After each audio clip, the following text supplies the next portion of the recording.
Bonjour à toutes et à tous. Est-ce que vous m'entendez correctement déjà? Est-ce que le son est parfait? Je vous remercie beaucoup d'être présent cet après-midi pour cette conférence qu'on a nommée Retour vers le futur du vrac numérique à la conservation raisonnée. Je pense que tout le monde autour de la salle, dans la salle, connaît le film. En tout cas, on a entendu parler.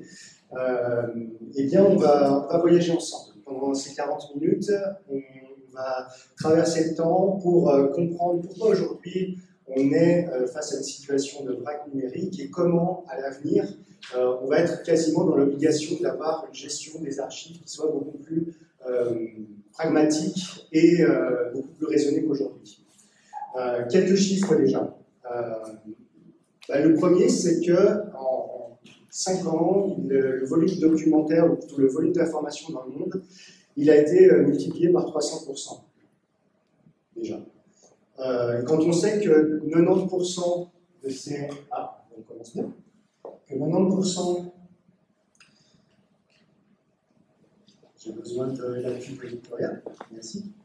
Que 90% de ces informations sont des fichiers, et bien déjà, ça pose un volume extrêmement important. Merci. Et quand on sait que sur ces 90%, il y en a 30% qui sont redondants, qui sont jugés inutiles ou qui sont obsolètes, ben déjà ça pose. Et sachant que dans ces 90%, il y en a aussi 50% qui sont non classés, c'est-à-dire qu'on ne sait pas quelle est la sensibilité de ces documents.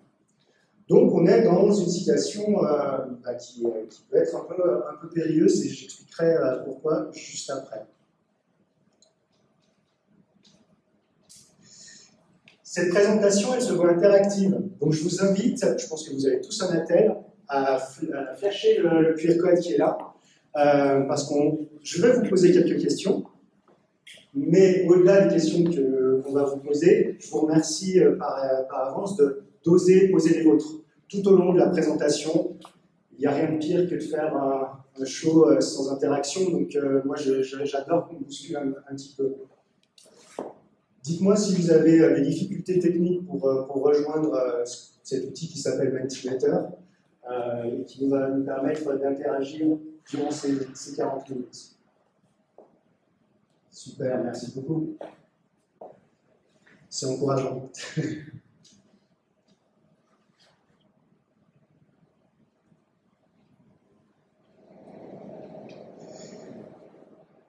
Alors, même si le doc dit là où on va, on n'a pas besoin de route, on va se donner quand même une petite directive. On va partager ensemble quelques constats autour justement de ce qu'est le vrac numérique et ce qu'on constate chez nos clients et chez nos prospects, et pourquoi est-ce qu'on est arrivé à cette situation-là aujourd'hui. Et puis au-delà de partager un constat, c'est qu'est-ce qu'on peut faire et pourquoi est-ce qu'on devrait bouger d'ailleurs. Et ça, c'est la deuxième partie, c'est Myriel qui va nous accompagner sur ce volet-là, qui est vraiment comment on prépare aujourd'hui les archives de demain, et encore une fois, pourquoi est-ce qu'il faudrait le faire.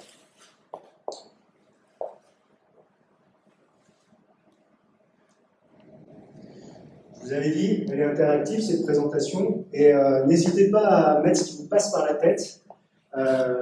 Donc, si je vous dis archive documentaire, qu'est-ce que ça évoque en vous?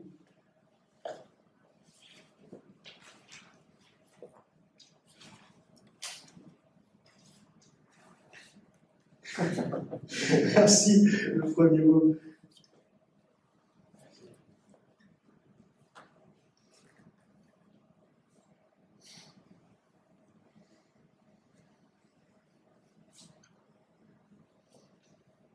Alors, on partage le côté vieux, relou, passé, papier, tout ça, c'est pas très sexy. Et on essaie justement, j'espère qu'au travers de cette présentation, on va essayer de vous montrer que ce n'est pas tout à fait le cas, ou en tout cas, ça nous concerne tous, et qu'en effet, il faut pour les collaborateurs d'une entreprise, cette notion d'archivage qui peut paraître très très lourde, mais en fait, elle n'est pas si compliquée que ça à gérer. Et on a des outils aujourd'hui pour pouvoir le faire. Perte de temps, oui, c'est très intéressant ce volet-là, et on va l'aborder justement après, comment rendre plus efficients les collaborateurs sans mettre en péril la gestion et la conservation des documents. Je vous l'avais dit, hein, on va voyager dans le temps, donc on va monter dans la DeLorean. Et souvenez-vous, dans le film, le doc arrivait vers Marty en lui disant Marty, faut que tu m'accompagnes dans le futur, ça va pas très bien se passer pour toi. Eh bien, on va essayer de partager un constat dans le temps présent, donc aujourd'hui. Donc je vous invite à prendre la DeLorean et à passer les 88 miles. On est quand on jeune 88 miles par heure, et puis on va partager un certain nombre de constats. Le constat, il est le suivant, je pense qu'il est généralisé, il n'est pas forcément et homogène dans toutes les entreprises, mais on vit tous une explosion du volume documentaire, c'est ce que je disais, mais surtout un nombre de supports qui supportent ces documents qui explosent tout autant. On a tous une messagerie, on a tous quelquefois une GED, des file systems, des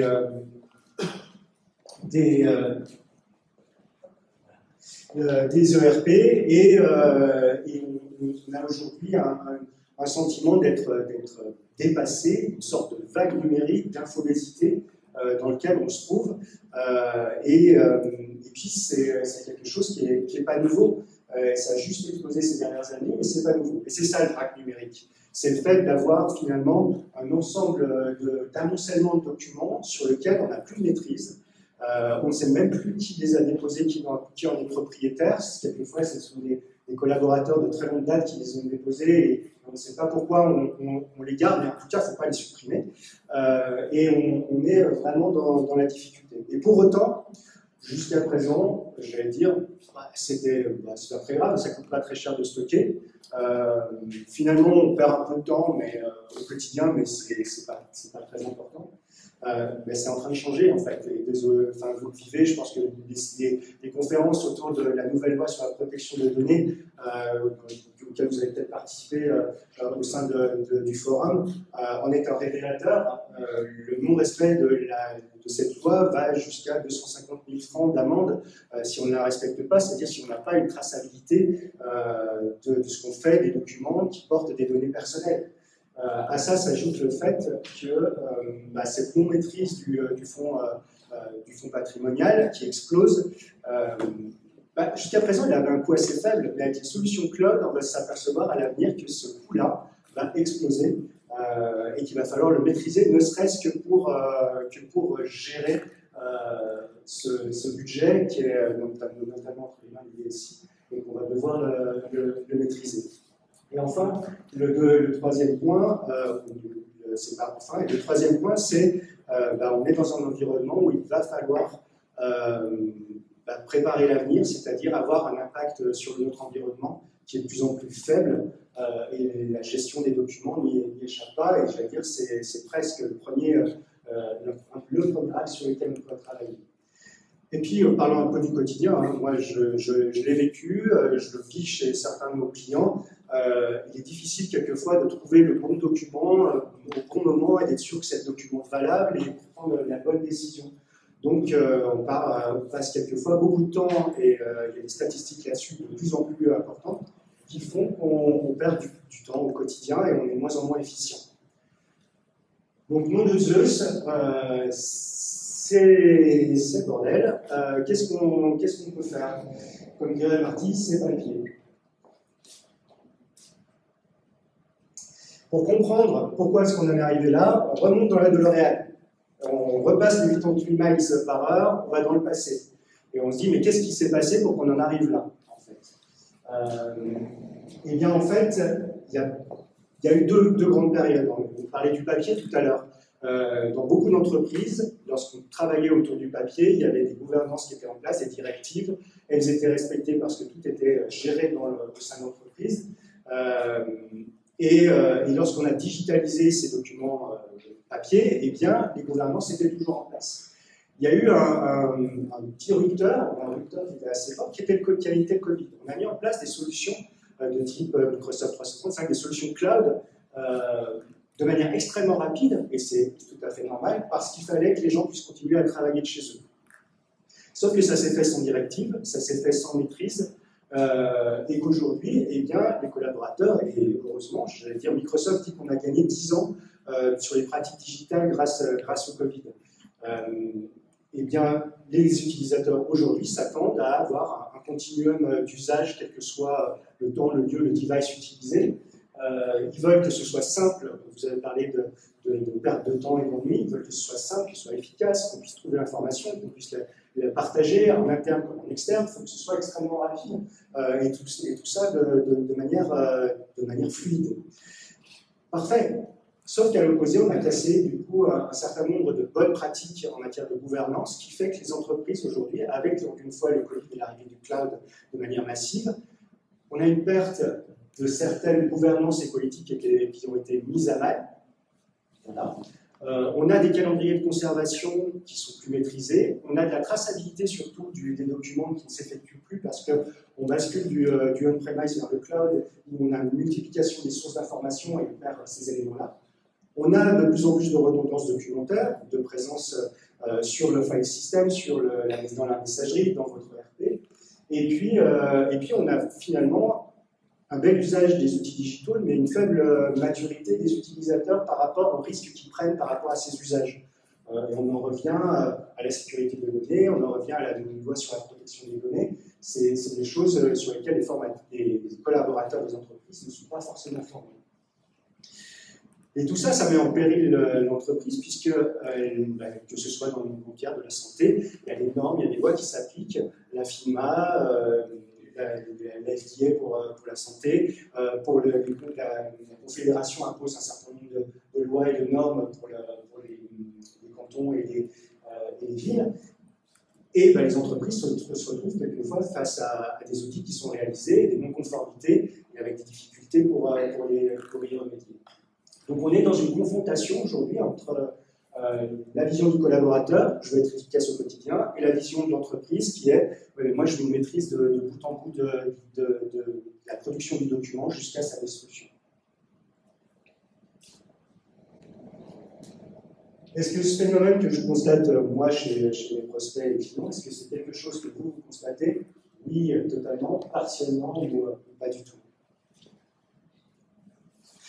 Pour les personnes qui viennent d'arriver, je vous invite à flasher ce petit QR code pour pouvoir, j'espère que c'est possible du fond de la salle, pour pouvoir répondre au questionnaire.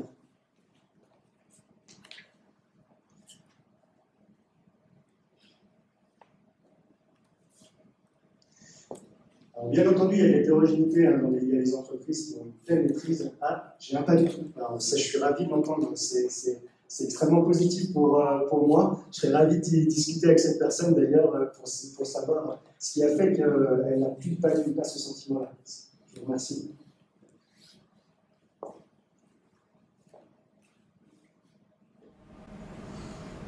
Donc on était dans le passé, on a partagé le pourquoi est-ce qu'on arrive à ce vrac numérique aujourd'hui, et on remonte dans la DeLorean, on repart dans le futur, et on pourrait se poser la question, ok, vous parlez de vrac numérique, mais en fait c'est un amoncellement de documents, mais pourquoi est-ce que je devrais mieux gérer ce vrac? Je l'ai évoqué à l'instant, hein. En fait le premier des vecteurs, c'est l'argent, donc le non-respect des lois et des normes, c'est un des déclencheurs de ce type de projet, de programme. Mais au-delà de ça, le fait qu'on parle d'archives, souvent on dit « Ah mais j'ai archivé, tout est archivé, tout. On ne supprime rien, on garde tout. » Sauf que de faire ça, on se retrouve avec un volume documentaire extrêmement important, on a un accès à l'information qui est noyé. On a des prises de décision qui quelquefois se font sur la base de documents qui ne sont pas les bons, donc des décisions qui ne sont pas éclairées et objectives. Du coup, on accroît les risques pour l'entreprise de faire des erreurs ou d'être en non-conformité par rapport à la compliance ou à d'autres normes. Et puis le dernier point, c'est qu'une entreprise, il a un patrimoine et un patrimoine immatériel, et que ce patrimoine immatériel se valorise aussi, et s'il est noyé dans du bruit et s'il y a des documents sans valeur, eh bien on a du mal à le préserver. Je le disais tout à l'heure, on fait de l'archivage, on conserve tout. Mais archiver, c'est aussi savoir détruire. Il faut savoir détruire des documents. Bien entendu, il faut conserver les documents à valeur probante. Bien entendu, il faut conserver les documents à valeur patrimoniale. Mais il y a une tonne de documents qu'on peut très bien soit détruire, enfin, qu'on peut détruire, des documents qui ont une valeur opérationnelle temporaire. Par exemple, les versions intermédiaires d'un document projet qui est terminé. Les doublons, les documents fiscaux qui ont dépassé le délai de conservation, les documents de travail qui sont obsolètes, tout ça, ça peut être détruit. Et si on ne le fait pas, on s'expose à un risque qu'on nous réclame. Je vais donner un exemple. Lors d'un contentieux entre une entreprise et un client, l'entreprise de dire on a gardé tous les échanges qui ont eu lieu entre ce client et nous, ne vous inquiétez pas, on a une traçabilité totale. Eh bien, le tribunal a dit très bien, ressortez-moi les échanges SMS qui ont eu lieu entre ce client et l'entreprise pour que vous puissiez prouver que vous avez apporté un conseil avisé à ce client. Eh bien, l'entreprise a dû sortir ses SMS et ses documents et se trouver dans une situation un peu délicate. Alors que si elle avait dit qu'elle n'avait conservé que les documents essentiels contractuels d'échange avec ce client, elle n'aurait pas eu à produire ces documents devant le tribunal et elle n'aurait pas été mise en difficulté. Donc détruire, c'est aussi archiver. La question que je me suis posée, c'est est-ce que vous faites des cleaning day, des opérations de nettoyage ponctuelles ou récurrentes dans votre entreprise?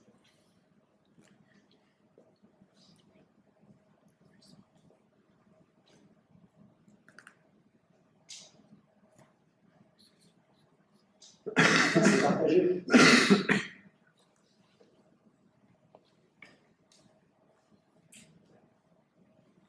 Ce que je constate chez les clients de Redsign, c'est qu'en effet, c'est plutôt non ou exceptionnellement que régulièrement, mais vous avez l'air d'être plutôt de bons élèves, j'allais dire, sur ce volet-là. Donc, c'est positif.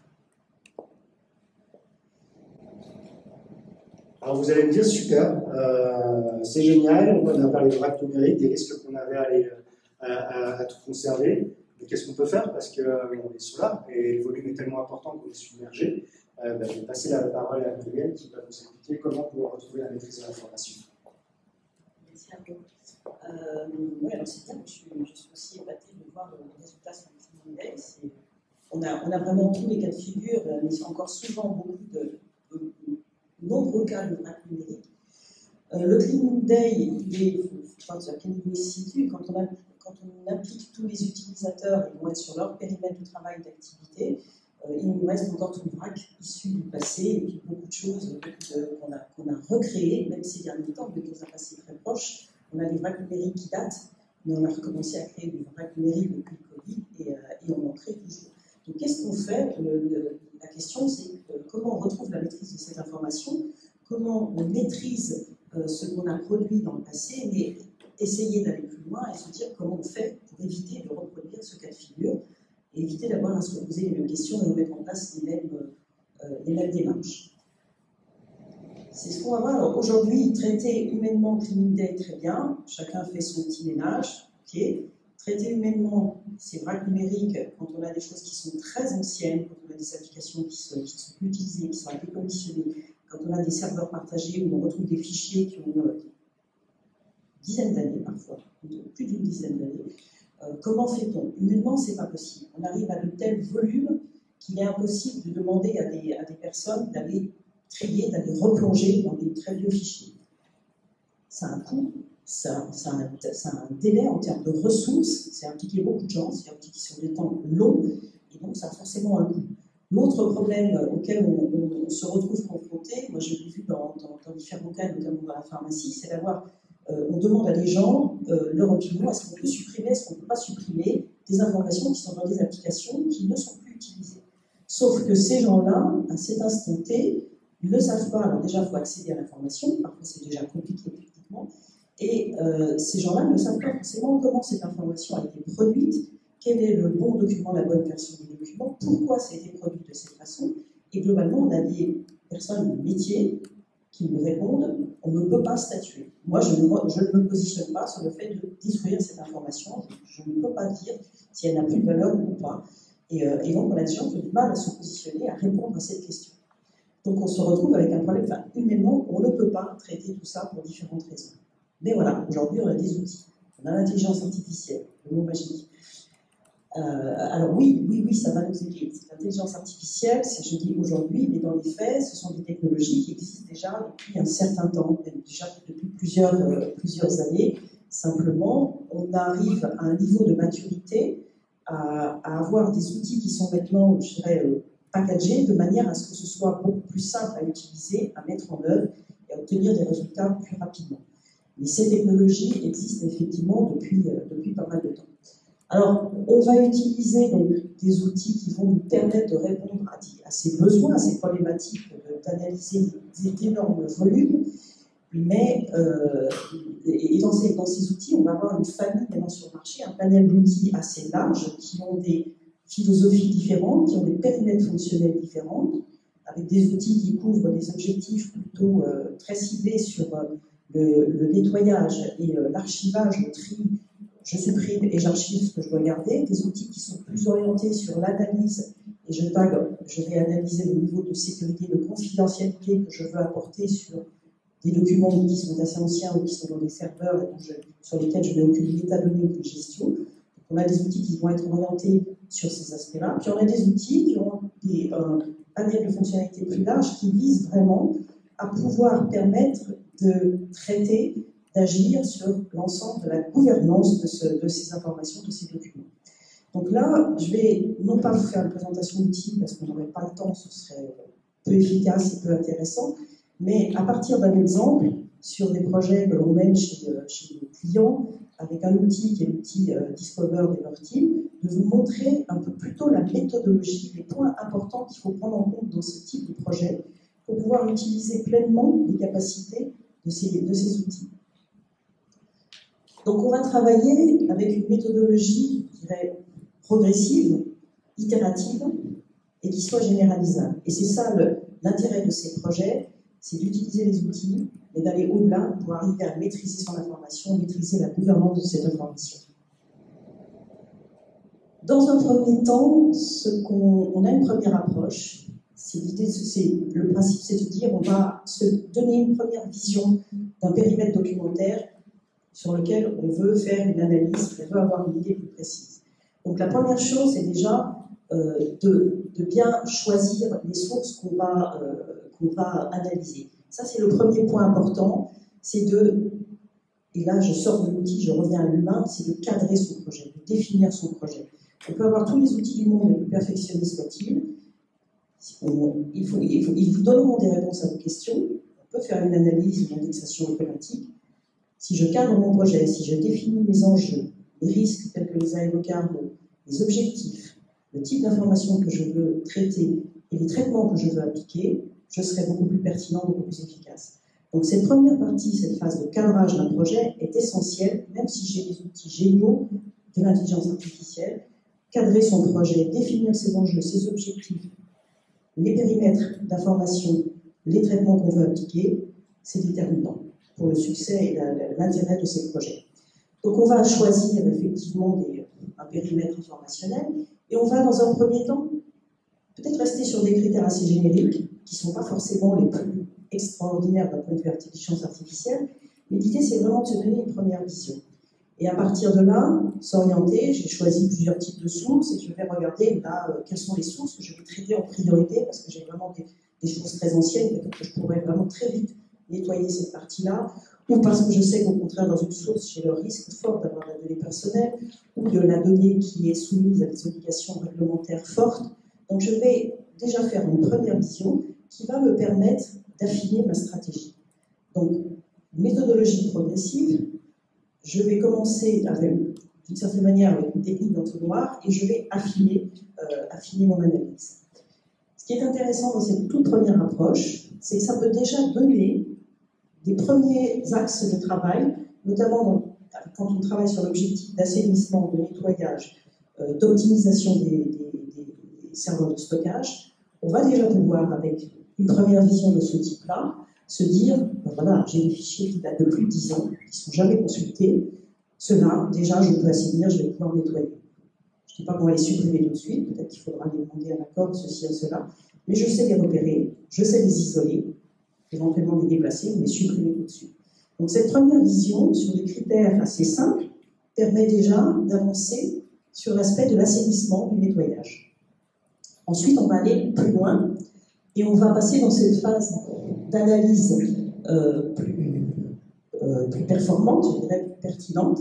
On va aller analyser les contenus. Qu'est-ce qu'on a en fait dans ces sources d'informations? Quelle est cette information que l'on ne connaît pas, que l'on ne maîtrise pas? Quelle est la valeur de cette information? Et cette valeur de l'information va déterminer les traitements que je vais appliquer. Pour faire ces analyses, il y a différentes technologies utilisées, des technologies assez connues et classiques d'extraction d'entités nommées.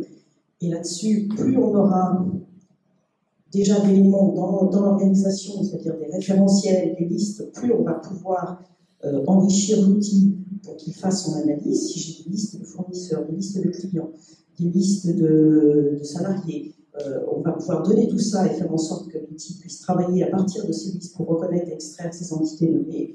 Même chose avec les expressions régulières. Dans l'exemple d'Amiban, mais ça pourrait être dans la pharma l'exemple de numéro de protocole d'études cliniques ou l'exemple de numéro de facture, peu importe, mais lui donner effectivement des listes qui vont enrichir et faciliter la recherche. Deuxième technique que l'on va avoir, c'est l'étiquetage automatique sur la base de règles explicites. Là, on a mis un exemple très simple, mais qui est intéressant du point de vue aussi du travail d'assainissement.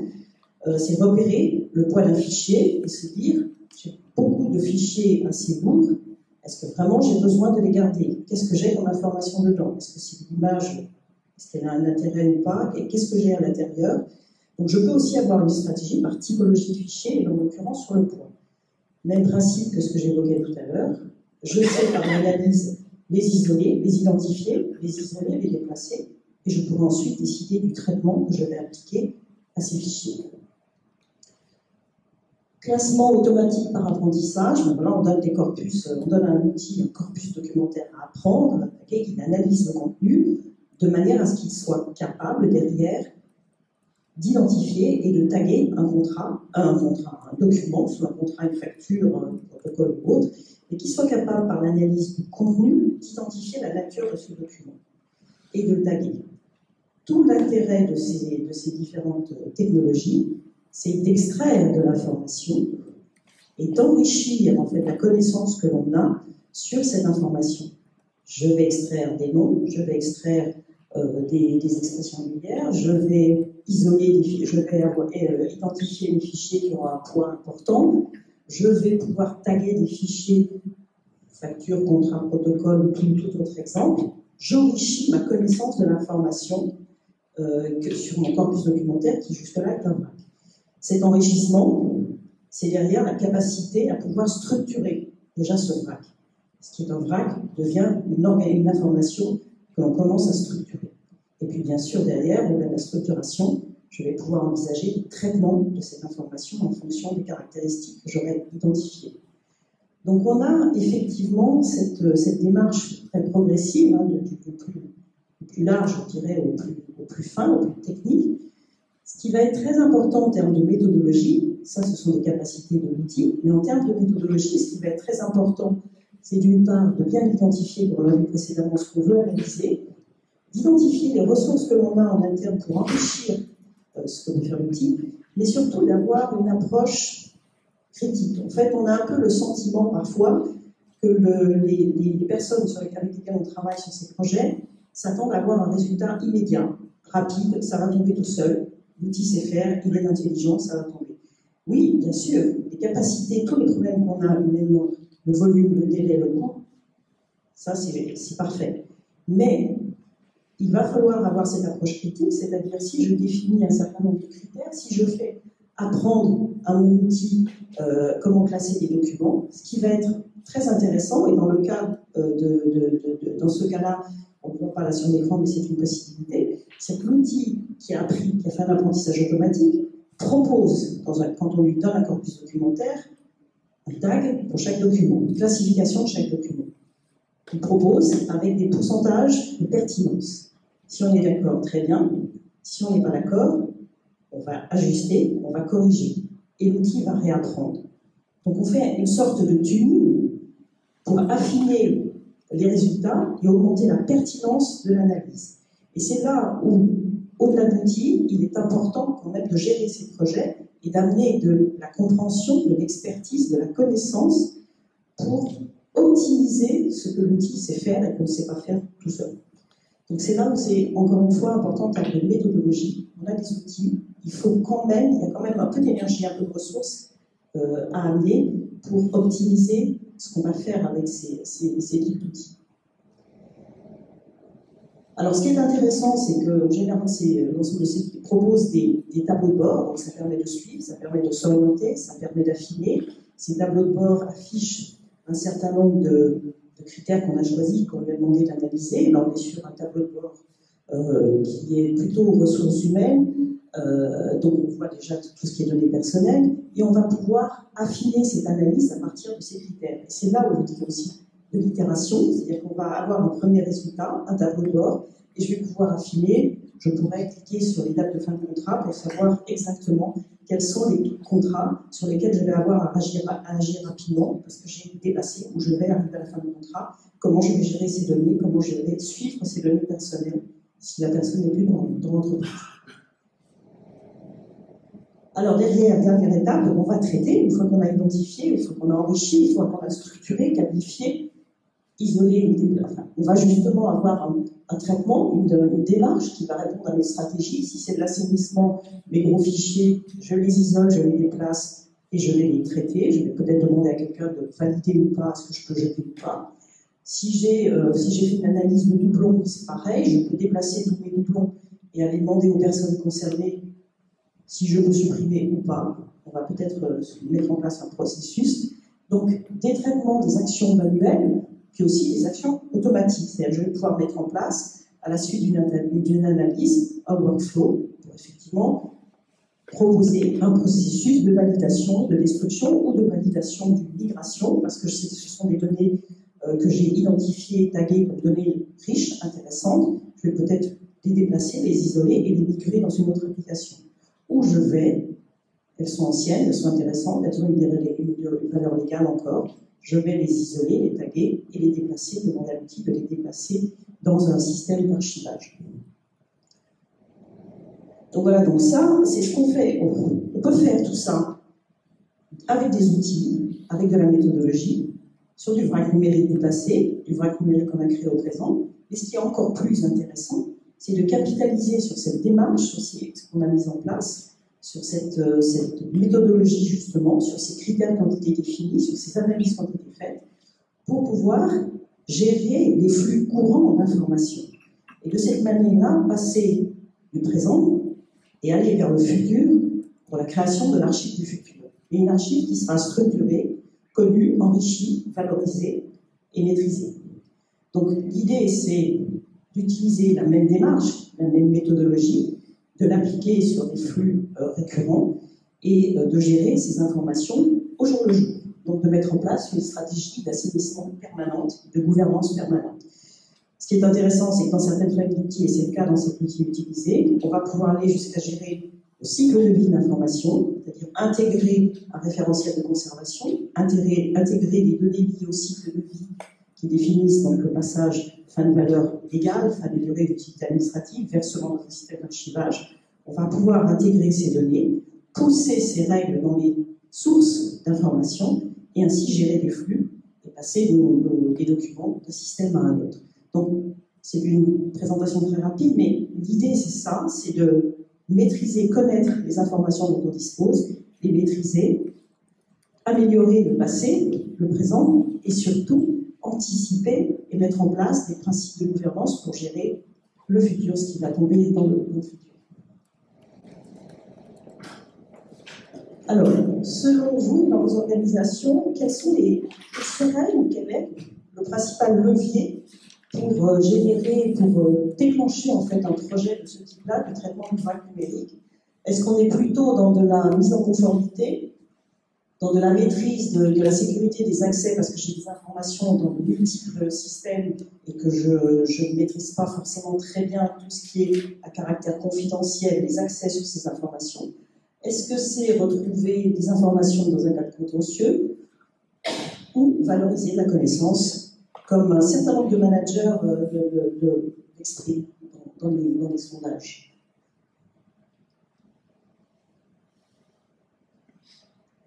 Voilà, donc en fait, ouais. Ça confirme en fait ce qu'on peut voir dans différentes études. La valorisation de la connaissance reste un sujet hyper important, en tout cas pour les managers. La sécurité, bien entendu, et puis la mise en conformité avec la NPD. C'est assez conforme à ce qu'on peut voir dans les différentes études. Et autre question, parce que c'est pas toujours évident, qui pourrait être le meilleur sponsor? Quel est le profil qui serait un bon sponsor? En fait, c'est assez intéressant de voir que sur l'assainissement, on a souvent bien sûr les DSI qui vont venir. Sur les autres questions, on a des profils de nature assez différente. Et c'est pas toujours évident d'identifier ce sponsor.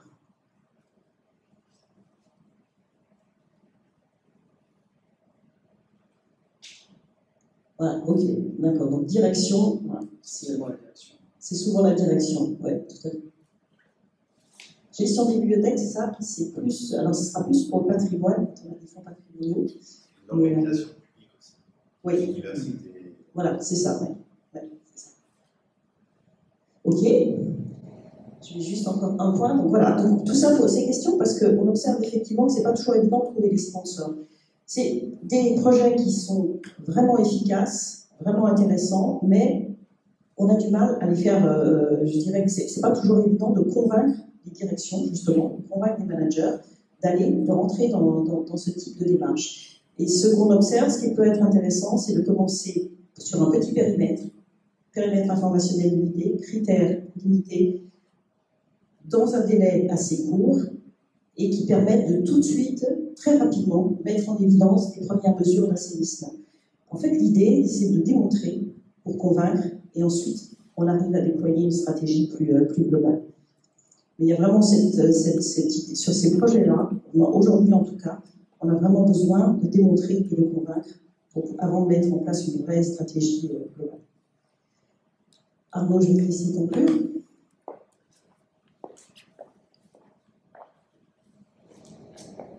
Comme l'a dit Myriel, la première étape, c'est cet audit flash. Cet audit flash, c'est quelque chose, c'est quelques jours sur lesquels on se propose d'intervenir.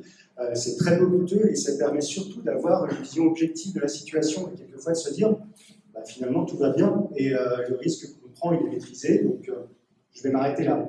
Ou à l'inverse, d'aller un petit peu plus loin et de se dire, non, mais cet audit flash met le doigt sur des vrais sujets avec des prises de risques importantes pour l'entreprise et il faut aller vers une définition plus forte d'une politique d'assainissement et une gouvernance qui est associée. Et bien entendu, Redsen est en capacité d'accompagner de bout en bout votre entreprise sur ces volets de traitement du vrac et de la transformation en vrai archivage pérenne dans le temps et avec une mise à jour qui soit la plus automatisée possible. Tout ça ne réussit que si on a un volet conduit du changement qui est maîtrisé. Là aussi, les équipes de Redsen sont totalement aptes à vous accompagner. On a des consultants qui sont certifiés autour de ProSci notamment, autour de ce volet conduit du changement. Mais la première étape, c'est cette petite audit flash. Donc n'hésitez pas à venir, du coup, juste après, à venir nous voir. Donc Myriel et Arnaud, on sera ravis d'échanger avec vous sur vos problématiques particulières et on est à votre disposition. Je crois qu'on a il y a une possibilité de boire un café ou pas juste après. Donc je vous invite à boire okay. Je vous invite à boire un café si vous désirez.